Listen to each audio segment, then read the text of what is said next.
a lot of people sometimes end up getting lured into very risky investments, Mm-hmm. and they feel that's the only way to get ahead, knowing that maybe they're sliding backwards a bit. Mm-hmm. And this really emphasized to me that the rate of return wasn't making the huge difference, and therefore taking on huge risk Mm-hmm. or questionable scenarios is not worth it. Hello, Eric. No, Mike.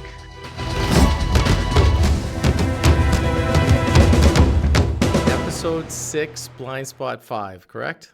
That's right. Yeah. Yeah.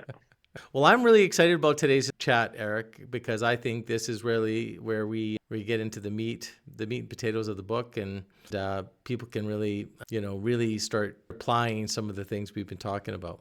Yeah. I really like this chapter too because the perspective is so unusual, but so welcome, so necessary once you kind of get into it. I have never seen this kind of discussion before the years that we started working with the software and working together. I really like where this information is coming from. Hmm. So, well, you know what? We'll start with a conversation mode, I guess, right? And this is going Yeah. to be on your maximum potential. So, really, what we're trying to outline here is what a person's maximum potential might look like. And again, right now, it's a little bit obscure. They need some context about that. But really, why Mhm. don't you just kind of outline kind of what we're trying to point out in this chapter, Eric? Yeah, well, this chapter, the way I see it, and we've talked about it at length, is about realizing that there's a lot of money coming into everybody's household, into their finances, into their accounts over the years, from the time we start working till really the time we exit.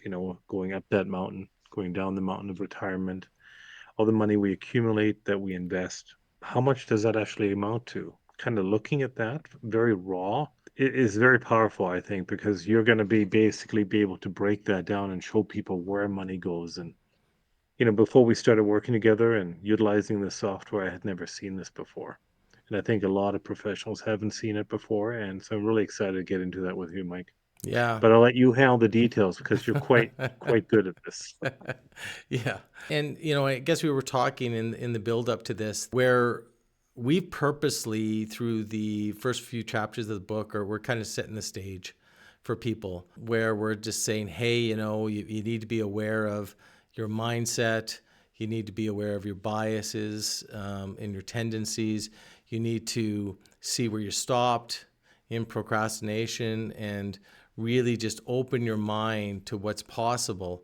Because what we find, from our experiences in this industry, that a lot of times people just lead with product. We start Yes. we start a we start a conversation about how much life insurance versus hey, why you might want life insurance and what your future looks like and what are you up to and what are you trying to accomplish. And it's kind of like this backwards way of talking to people about finances.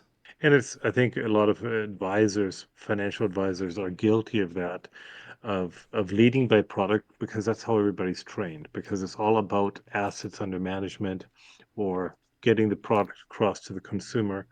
And a lot of the times, I think the consumer also comes from a place where they think the product is going to be the solution and everything's going to be fine once the product is obtained. Doesn't matter whether it's an investment, a fund, an insurance policy, or whatever else.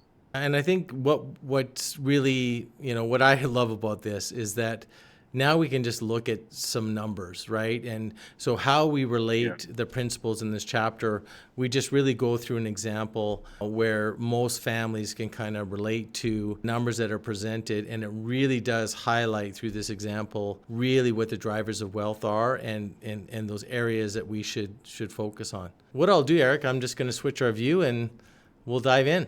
Okay. So I don't know if if our viewers can see this that well, but this is the maximum potential calculator from Truth Concepts. Really what you're seeing on the screen here is basically an accumulation of assets over a 30-year time frame. So I don't know if you can see this. You probably see this, yeah. So right up here, Yep. we're It's pretty visible. identifying Yeah. 30-year time period, and we're starting when heads of the household are around 30 years old, and their annual income, so their family income, is $150,000 a year.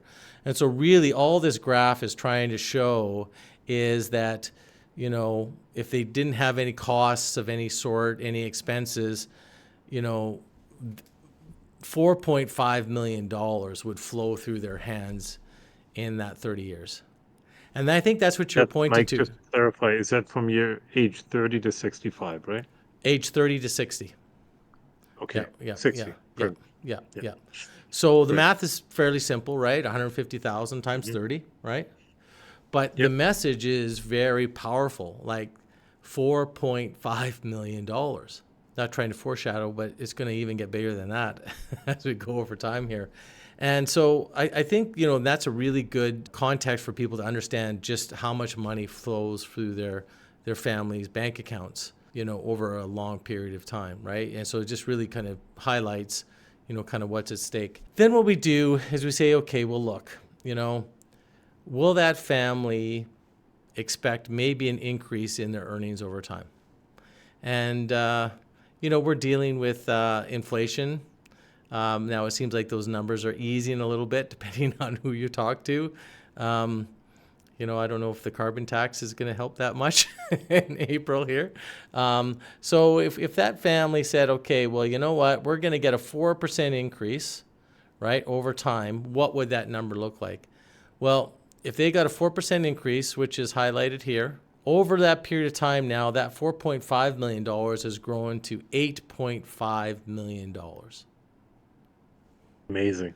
And, the thing that is really, really crazy, and I talk to families about this all the time, is that their family income starts off in year one as 150,000, but the equivalent family income 30 years from now is $467,000. Wow. And And oh my God. Yeah, if you can imagine you're making 150,000 now in 30 years, that same number is over 400. yep, It's really hard to get your head around that for it most of is. us. It is. Yeah. And Yeah. that's the impact of inflation, right? Yeah. So it might be a little bit lower, it might be a little bit higher. And then unfortunately, and I think these are some of the things that we're dealing with right now, is that, wages don't necessarily increase with inflation. I think a lot of people have seen that, and that's why a lot of people are in a pinch right now because it Yeah. hasn't kept up, right? Like maybe the growth is at 2%, right, versus 4%. Now, to really kind of say, okay, what someone's maximum potential might look like, we go in a little bit of a thought experiment, and we're saying, okay, look, let's just say you were this family was they were diplomats, and they lived in abroad, and they had no expenses, all their accommodations were paid for, and so they could just take their money and they could just put it in the bank, right? And they could basically invest that money at 5%. What would that look like? And so again, over that 30-year time frame, now that 4.5 million is grown to about $17 million. And that's what we might define somebody's maximum potential. Right now, it's a bit of a thought experiment, because really everyone has lifestyle costs that they have to deal with, right? But just to get a quantum, if we could just take every dollar and put it away for the future, $17 million. This would be a top line, all expenses paid, no Yeah, cost. yeah, Somebody's no driving cost. Yeah, around, yeah, somebody's feeding you, you've got yeah, free housing. yeah, yeah, yeah, This is all the money that's coming through at 5% yeah. with That's inflation. Yeah. That's what it might look like for a kid if they stayed at home for 30 years and they could invest all their money. And everybody took them for dinner. Yeah. My kid better be gone by the time he's 60 is all I could say. Um, anyways. Okay, so now we introduce, and this kind of follows our chapters, right? So Yeah. the next chapter after this, we deal with taxes, and then we deal with financing, then we deal with lifestyle. And, these are the three other categories that are up there with taxes, debt, and lifestyle. So we've just used a 40% tax here, Eric, to apply. And what do you think is going to happen? Well, it's actually going to bring it down, right? I mean, the red little bars show that. Yeah, yeah. So now we've basically essentially lost over almost $7 million. The more money you make, the bigger the red bars, right? The Yep, more taxes you pay. yep, yep. Yeah.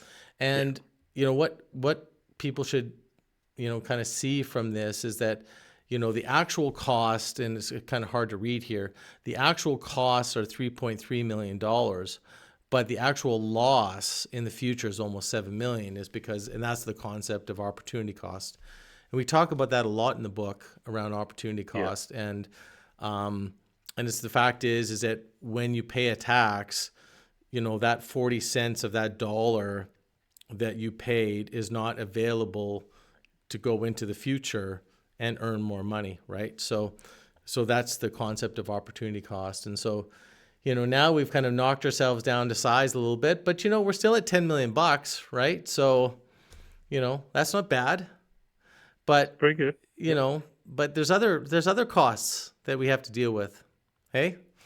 So let's just look at financing costs. So we're going to put the financing costs in there. Now, a mentor of ours and just a wonderful man, Nelson Nash, used to say that he estimated that about 34.5% of every dollar would go to some sort of financing. So that would be in the form of credit cards or cars and houses, which we love to spend money on cars and houses. That's most people's favorite place to spend money. And there's a lot of interest, a lot of finance costs in terms of automobiles and housing. And so at that 34.5%, and that, with the annual cost increase of 4%, well, that knocks us down a little bit. So now we were started at 17, we went down to 10 at the end with taxes, and now we've lost another 6. So now we're down to 4 million bucks. So, And Mike, can you give me a little bit more detail on the financing costs? Because somebody might go, well, we were close to 1% financing for a number of years. yeah. Obviously, things have gone up. Is that still true during all these fluctuations? Well, Credit cards are high, some mortgages are low in comparison.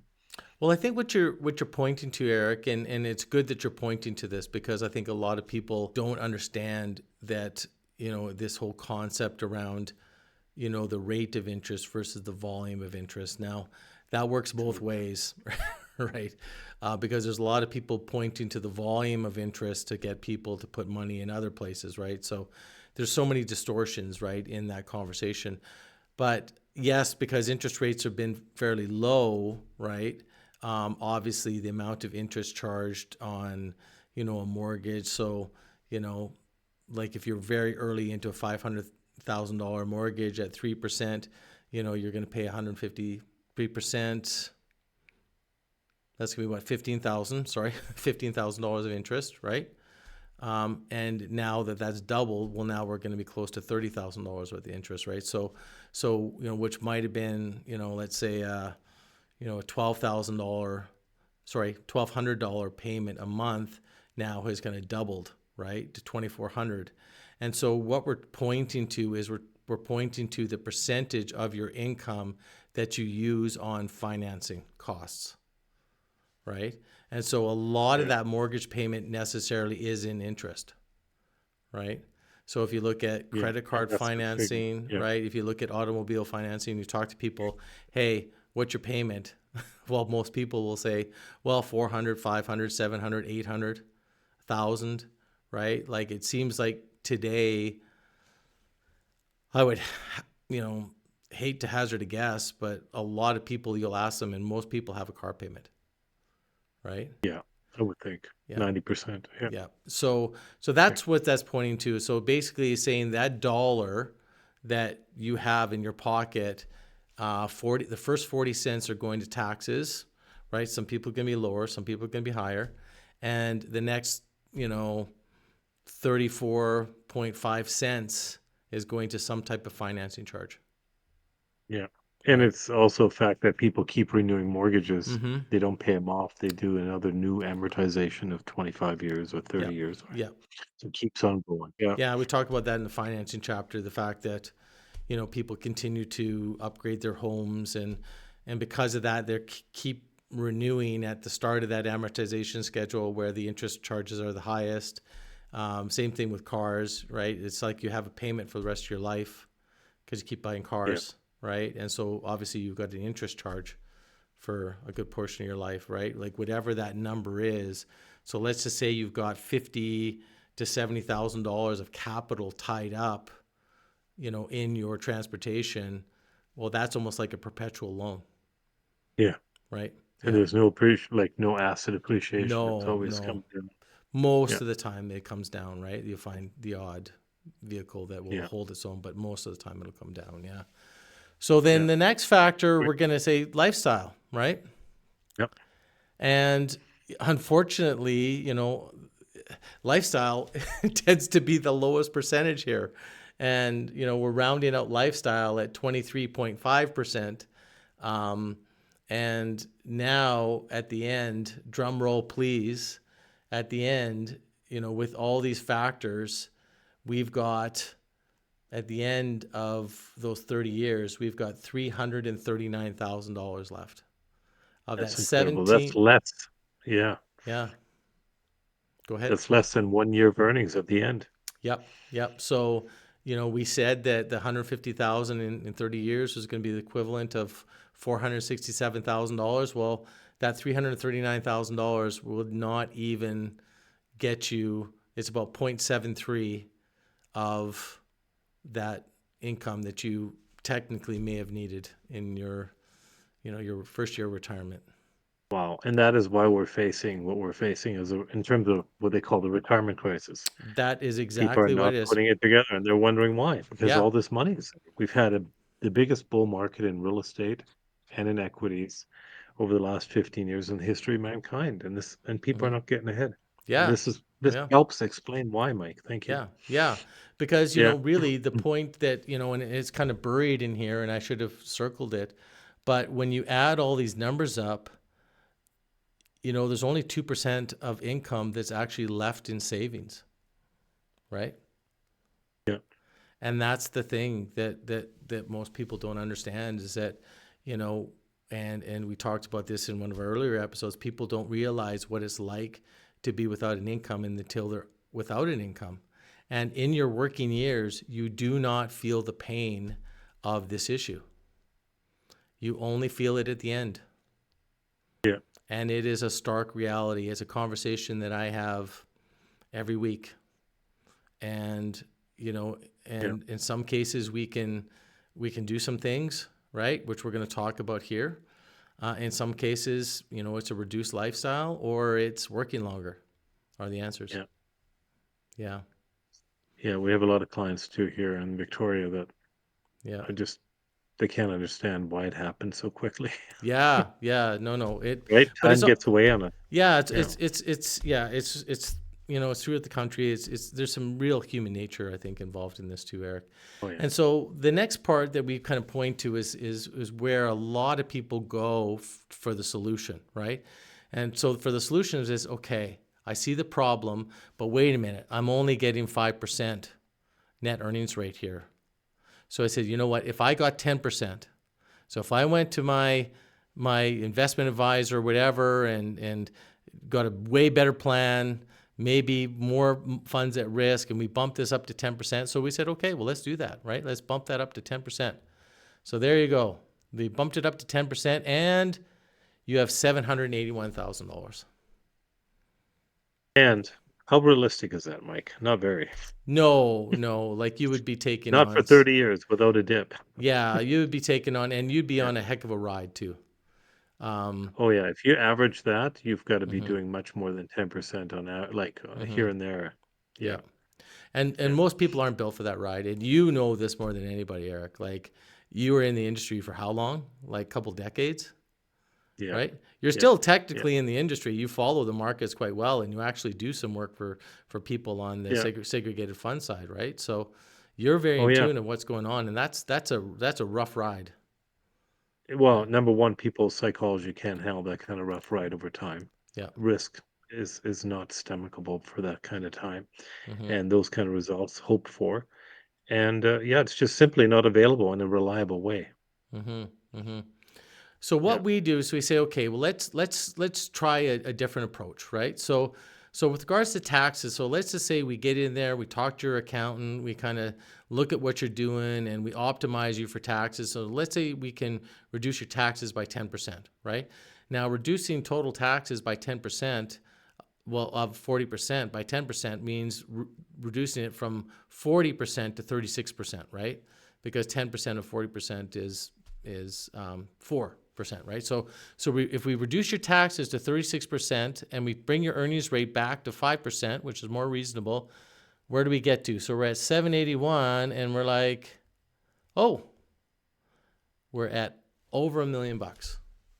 So again, we're not knocking it out of the park here, but we've changed things a lot more than increasing that rate on the assets by just, doing a little bit of work and getting maybe a little bit more efficient on the taxes.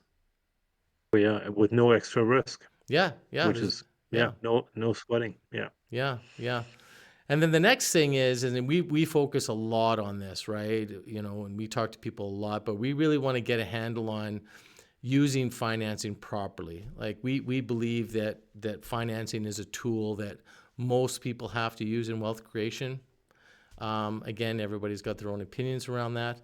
But we really want to educate people around financing and really help them understand what they're financing, understand the opportunity costs, understand how to become efficient, right? The whole idea between good Yeah. debt, bad debt, right? And so let's just say we can get those debt payments down to, let's say, about 18%, which is a big change, right? So now look what we've done. So we've got $4 million. And when you look at it, really does equate out to, potentially about 19 years of income. It's almost well, it's more than a tenfold increase from our 300 change Yeah, yeah, of income at first. Yeah. yeah, That's amazing. yeah, No yeah. risk and No just being change. smarter with taxes and finance. Yeah, and so really, and what have we done? We're now kind of, we're saving a lot more of our income, right? We started at 2%, now we're at 22%, right? Now, obviously, we're really trying to highlight in this conversation some of the issues around, wealth accumulation in terms of taxes, financing, and lifestyle. We didn't even talk about lifestyle, right? Like, we don't want to No. touch people's lifestyle if we can at all help, right? So we're really focusing on those first two levers. But the other thing is, Yeah. too, is that we haven't really even talked about how we can, when we really start to talk to people, well, what they're up to and what they can create and the value, maybe they start a business, maybe they, have more courage and they stack more skills together and they can actually get a higher raise, right, than a 4% raise, right? And they move up and that. So there's a real ability there to actually increase their family income as well, right? Yeah. And what comes to mind for me, Michael, is that the little things make up a huge difference here. Mm-hmm. It's not like winning the lottery or anything big like that. It's fine tuning your life. Mm-hmm. Mm-hmm. And having Yeah. goals for the Yeah. future and having, some clear intentions around the future and things that you want to do, right? Yeah. And we've Yeah. seen a lot of people just create amazing things. Yeah. I have one client, I think I told you the story, where they run a kind of like a orthodontics business. It was a real labor intensive process, right? Around building the molds, and they did dentures and things like that, the rest of it. And then, the one fellow who was really, really handy thought about, after a meeting, say, hey, what can you create? Thought about 3D printing and started to 3D print mouth guards and similar type apparatuses for his clients. And that has brought another $200,000 to $300,000 a year to their business. And that will make his whole future Yeah. another level playing field. Yeah. Yeah. It just changes everything, Yeah. right?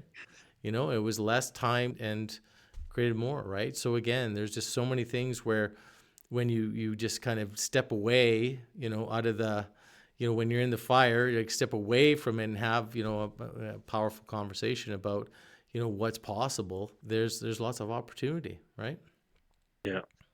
Lots of abundance out there to participate in. So, that's it. That's maximum potential. And it's kind of nice to start looking at some numbers after the lead up and kind of some of the more conversational, less contextual type of information we're covering in the book, and having some numbers to look at. And really, I think this gives people a really straightforward framework for really starting to understand where they can dig in on their own, right? Yeah, absolutely. Like, I think this, we talked a lot about being aware and knowing, trying to find out what we don't know, right? Being aware of that. And I think this chapter, this discussion about maximum potential gives us something to sink our teeth into with respect to what's really going on throughout our lives and what factors are really reducing our income for the most part. Mhm. Maybe Mhm. not lifestyle as much, Yeah. definitely that Starbucks coffee is a factor, but maybe it's not the biggest factor, right? Yeah, yeah, for So, sure. I think if you look in some of those other areas, your taxes for sure. And again, later on in the book, we talk about how to build your team. Having a good accountant is one of them. But that taxes, exactly. and then obviously learning how you finance your life, and having a professional that'll sit there and go through that process with you, right, is really important. Yeah, Yeah. yeah. Right on. All That's a right. great one. Great So way to start the math. Yeah, yeah, yeah, yeah. So today we talked about maximum potential. We talked about, the factors that go into wealth accumulation and actual consumption of wealth, and that's taxes, financing, lifestyle. And we really showed people that, really focusing on a rate of return on a relatively small amount of money that might be saved any month versus looking at those individual factors and becoming more strategic and more efficient, especially in financing, which is a huge area, can really make some massive changes for people and put them on a track that will really give them real payoff and some huge dividends in the future. yeah. I couldn't agree more. One thing that stands out for me as you're saying this, Mike, is the fact a lot of people sometimes end up getting lured into very risky investments, Mm-hmm. and they feel that's the only way to get ahead, knowing that maybe they're sliding backwards a bit. Mm-hmm. And this really emphasized to me that the rate of return wasn't making the huge difference, and therefore taking on huge risk Mm-hmm. or questionable scenarios is not worth it. Yeah, yeah, no, for Yeah, sure. And, yeah, and yeah, for sure, if we can get a few more points, that's great, right? But let's sure. deal with the big rocks first, right? I agree. Right. Yeah, Yeah. Yeah. good way to go. Yeah. Yeah, awesome, man. Thanks, So man. next chapter is what, Mike? Your expertise as Next well. chapter is Yeah. taxes. What everybody loves to talk Yes. about taxes. Looking forward to that one. Yes. Yes. Awesome. Well, have a I look forward to that, wonderful, Mike. yeah, have a wonderful Mm, rest of your day, Eric, and great spending some time with you today. you too. Okay, Mike. Have an See you, awesome one. buddy. Nice to Okay. see you. Bye Ciao. now.